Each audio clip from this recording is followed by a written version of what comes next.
Strong values will repel employees who don't fit. And a strong strategic anchors will repel customers who you really don't want. Because when your core principles, when they're not very clear, you're going to get customers that are coming there for the wrong reason. But when a company says, no, we are all about this, we're going to go above and beyond and do crazy things to prove it, customers who go, I don't value that, are going to leave you alone. And that's going to make everything easier. It's ironic to think that if you don't repel some customers, you can't possibly attract the right ones. Welcome to At the Table, the podcast that lives at the intersection of teamwork, culture, organizational health, and leadership. I'm Pat Lencioni, your host, with Cody Thompson, my co-host. We have an interesting topic today. What is it, Cody? You really nailed that intro, Pat. You just got them right out there. We've said it 250 times, and you're still trying to find all the words. I love it. Pretty docile title here. It's called Be an Extremist. That's right. Be an extremist. And of course, we don't mean about everything. But that word extremism has negative connotations, and in many cases it should. There are a few things in business when it's actually good to be extreme. And one of the things about being an extremist is that people will say, that's weird. You're kind of odd. And there's certain places in business where you want people to see what you're doing and know who you are and think that's kind of weird, because that's the sign of a good business. And we're talking about two things. You should be extreme in your core values and in your strategic anchors, because the best companies are weird when it comes to their values and their anchors. That means they're so into it that other people would think that's a little strange. And they're like, yeah, it is. And that's what makes us unique. I love when you do this, Pat. You'd find words that we've just sort of accepted as it can only mean one way. Like I would say in many circles, many conversations, if you said the word extreme, it wouldn't matter what you were talking about. Somebody would say, well, let's be more moderate about that. Let's just like kind of back off on that. Let's be a little more, tolerant. And I've actually heard you say the same thing about the word intolerant, where you say about the culture of a company, we have to be brutally intolerant of people that don't have these values. And I think that's the shocking nature of that. I hope people lean in and go, wait, do you really mean that? Because I thought, every time I hear those words, it's in a negative connotation. How could it possibly be that me as a leader needs to lean into a little bit more intolerance or extremism? Right. And there's another word, inclusive. Don't be inclusive when it comes to including people who don't embrace your core values. There's a very few times in life where you said, let's not be inclusive. Yeah. Because if you believe in these three values and other people are like, I'm not really into those, you want to be extremely exclusive. And if you're not exclusive about those things, then you don't really have a culture. And that's a good thing. Yeah. And I do think it's good to kind of shock people, because sometimes we get used to, like moderation is always good. Yes, but not in your values, because then you look like every other company. Generic companies are the ones that are moderate in what they believe. Let's talk about companies that we can tell that are weird, in terms of their culture. In-N-Out Burger they're moving out here to Tennessee. And if you've been in the western part of the United States, people know about In-N-Out because people are fanatical about them. Their employees, I don't know where they get them. I think they have a factory where they manufacture them. These are the kids that work there, they're mostly kids, are some of the most wholesome and enthusiastic, even I would say with all the love in the world, slightly dorky. Mm-hmm. And I love them. Every time I go there, I'm like, I have renewed hope in our nation and our culture, because these kids are just so wholesomely enthusiastic. And that's because they are extreme in their culture. They're like, that's what kind of people we want. And if a kid's like, yeah, I'm pretty friendly, they're like, nope, you don't belong here. There's plenty of other hamburger places to go work at. Here, we want to have extreme values. Yeah, I love that example, Pat. Every time I walk in there, it's extreme happiness, like kind of gregarious is even like a word that comes to mind. There's a lot of like hustle bustle behind the counter. Nobody is just kind of standing around. And I love what you said, like if you're extreme about that part, the cultural part, going and finding people that belong here, and then actually developing that value in them. I mean, there's two sides to that, right? Like we want to find all the people that belong here, then we want to release them to be more of that inside our culture. If you're extreme about that part, then you can be tolerant of things inside that culture, right? Like they can try new things and have different Myers-Briggs types or have different perspective. That's all great. But it's that first crucible of the culture that you're like, no, don't compromise at all. Yeah, the irony is diversity can only exist when there's a few things you're not diverse around at all. And so if you say everyone we hire is going to be this, this, and this, then they can do all kinds of things inside of that, as you said. The other company I think about is Dutch Bros. Yeah. And they are wonderfully, delightfully weird. And I say weird in a good way. Like they are so, and it's not the same as In-N-Out Burger. But they're so like kind and friendly in a little earthier more way, but they really get to know the people in the line when they go through the drive-through. And you've seen these amazing videos on YouTube about people coming out and praying with one of the people whose husband just died and they were regular customers. They're just effusively involved in the people's lives that come through their drive-through. Now, most companies would say that's kind of weird. They're extreme in that way. And they would go, yeah, we've chosen intentionally what we're going to be extreme about. And that's what differentiates us and sets us apart. And that's why people love to work in those places, because they're like, wow, I'm kind of extreme that way too. There's a place for me. I would even say I love the word weird. You could use the word unique, the extreme thing, because I think what you've just done, like, let's think of the opposite, is what you've done is be able to articulate a culture because there's something that you can observe and that is consistent. But yes, if I were to ask you, what is the culture of name another company? The answer is you can't.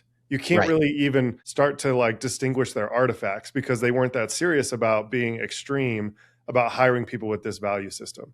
So I think it's by nature, it's sort of self-selecting to say the people that are extreme and a little weird about it, you recognize that they have a culture, where most often other companies just have kind of a bland mashup of people that value different things, and thereby you don't feel it as a customer. I think that's really important, Cody. I think it's worth saying most organizations, most companies don't really have a culture. I think it's far more common that companies, they'll have something on their website or they'll say they do, but it doesn't really stand out. And if you interact with them, you don't go, wow, I noticed something to be true about them. Yeah. That's worth saying, because everybody will look at a company and say, well, let's discern their culture. And many of them, it's like, oh, they're actually not extreme about anything. It's kind of generic. Now, the other area, Cody, in addition to values, and these connect oftentimes, is their strategic anchors.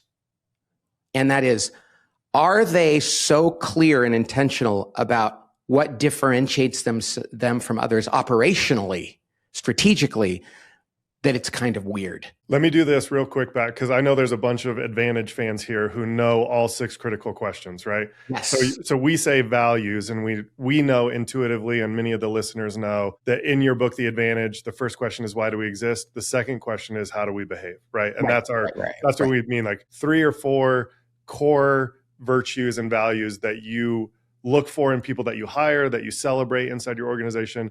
Then you go a couple more questions down, and it's how will you succeed? And when you say strategic anchors, that's what you mean. Yes. Is these 3 or 4 different sort of filters that we use to make decisions in a business. Yeah, and if somebody's not familiar with that, what I would just say is you should be extreme in what your strategy is. Strategy is not a place to be moderate. Right? Because that's the whole idea. We have a strategy for succeeding. It's like if you were to go back and Patton in World War II and he was strategic, it's like, was he like iffy on his strategy? No, he's like, we're going to do that. We're going to go after that with all of our power we have. That's what makes a strategy. And he even actually said that, he said a good strategy violently executed is better than the perfect strategy that's not executed with much force. And the idea here is we should be pretty darn extreme in our strategy. And I just keep going back to a company that it's not the same as it used to be, because the world has changed and they have changed. But in the old days of Nordstrom, I used to love the fact that you could go in there and you knew that they would do some crazy thing around customer service for you. You'd come in and you go, hey, this shirt kind of tore when and they go, oh, here, take another one. And it was like they made a name for themselves by being that company that everybody loved to go there, because they always gave you the benefit of the doubt and they always went above and beyond. It wasn't normal. It was strange and risky. And that's how they got to be what they are. And every company should say, what do we believe in operationally, and how are we going to execute that in the most extraordinary and noticeable way? Yeah, I love that you teed these two questions up, the how do we behave and how will we succeed? And in the same way that we talked about, that we should be brutally intolerant of these values that don't belong in our thing. So it basically gives us a filter for what we would say no to when we're hiring people. The same is true about your strategy. When we say extreme, there's so many companies that say, well, strategy, we could be opportunistic. What about this opportunity? And when you have a clarified how will we succeed, these strategic anchors, it actually helps you clarify what you say no to opportunistically in your business. And that's actually, more businesses will grow learning to say no to certain things that fall outside of their strategy than they will just bringing on every new opportunity under the sun. Yeah, what's interesting, as you were saying that, Cody, I realized the word repellent is a good word, because strong values will repel employees who don't fit. Mm-hmm. And a strong strategic anchors will repel customers who you really don't want. Because when your core principles of your strategic anchors, when they're not very clear, you're going to get customers that are coming there for the wrong reason. And if you try to please them, you're going to violate your anchors. But when a company says, no, we are all about this, and we're going to go above and beyond and do crazy things to prove it, customers who go, I don't value that, are going to leave you alone. And that's going to make everything easier. It's ironic to think that if you don't repel some customers, you can't possibly attract the right ones. Pat, another example, I heard of this recently. I listened to this podcast called Acquired. It's great. And they kind of dissect these stories in business. And one of them recently was around Costco. And they might not use the 6 questions, but it was pretty obvious as they were laying out their business model that they were very, very clear on their strategy. And one of the pillars of their strategy is they will not operate above 11% margin on any of the products that they have. And it's all customer focused, right? They're saying like, we will pass every bit of savings along to our customer. So when they're dealing with vendors, they describe this relationship where a lot of big box stores, the relationship with vendors is really tense because they're trying to win. They're trying to I want to get a better deal. Well, the relationship with Costco's vendor between their sale, their buyers and their vendors is not strained at all. In fact, it's feels really cordial because it's just this is what we do. We pass all the savings along. They're not keeping any of the extra profits. And they'll even go as far as to say, I think they use an example of the things that become Kirkland branded things are often because they can't get to the right margin level for their customers. So they make it themselves. So they'll just make it themselves. And they're doing things like checking in on the commodities market to say what is the price of nuts, generally speaking? Why can't you get down to this level? But they're all doing that in service of the customer. So you can imagine a scenario where an opportunity comes up where they can get a great deal buying in bulk and they could eke out 2, 3, 4% margin. And on their top line revenue, that would be huge, but they just won't do it. Right. And the customers know that. They appreciate that. And that's extremist. Mm-hmm. Can't you just see some management consultant come in and go, well, the demand for that product is huge. None of your customers would probably notice if you charged a little less than everybody. You could make 20% on that. And they'd say, no, we're not going to do it. And they go, well, you guys are extremists about that. And they're like, yeah. And our customers know it.